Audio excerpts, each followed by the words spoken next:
speculation is mounting over who the next leader will be of ISIL. Middle Eastern news organizations say the current head of ISIL's Libyan branch will most likely become the new leader. Jalaluddin al-Tunisi had been very close to Abu Bakr al-Baghdadi, who was reportedly killed in a Russian airstrike in Syria. IS has confirmed his death and says the name of a new leader will be announced soon. The terror group is seeking to survive and even expand in North Africa after its losses in Iraq and Syria. Saturday's report came a day after Iraqi Prime Minister Haider al-Abadi formally declared Mosul liberated from IS after nearly 9 months of fierce fighting. Let's get you more on that story. We're joined live from Cairo by CGTN's Yasser Hakim. Yasser, first off, what more can you tell us about Jalaluddin al-Tunisi and his role in ISIL? All right, he's a Tunisian. His real name is Mohammed Salim al-Ayouni. He's around 34 years old, and he's got a French passport. When he was younger, he lived in France for a few years and got the passport and went back to Tunisia. In 2013, he traveled.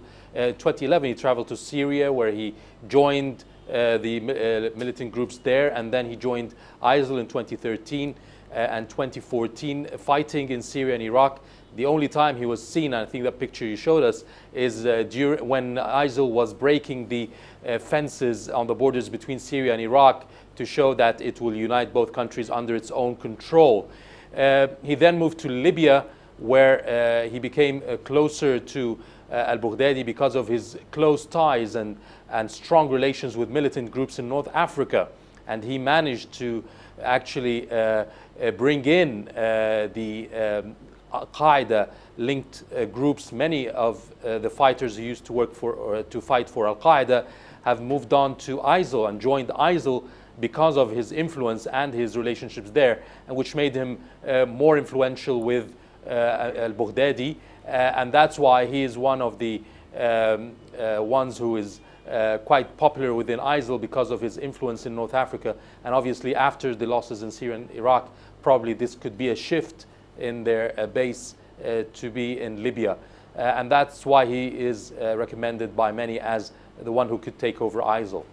How concerned should countries like Libya and Egypt be over possible renewed activity in North Africa?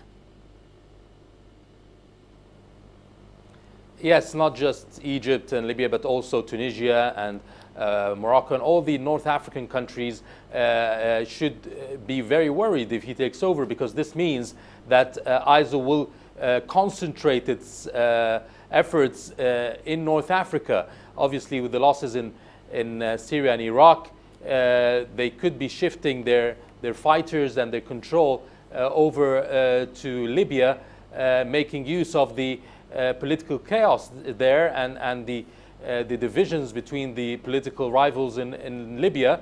Although they have been losing in cities like Sirte, they lost their main stronghold in Sirte and lately in Benghazi, but the place is still rich for opportunities for the ISIL.